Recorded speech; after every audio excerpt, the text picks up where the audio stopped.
అన్న పదం కొత్త ఆట నేర్చిందా పాపలాంటి లేత పదం పాఠశాలగా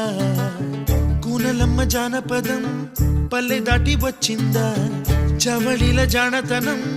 పాట చూపగా కుంచెలో దాగే చిత్రాలు ఎదురొచ్చేలా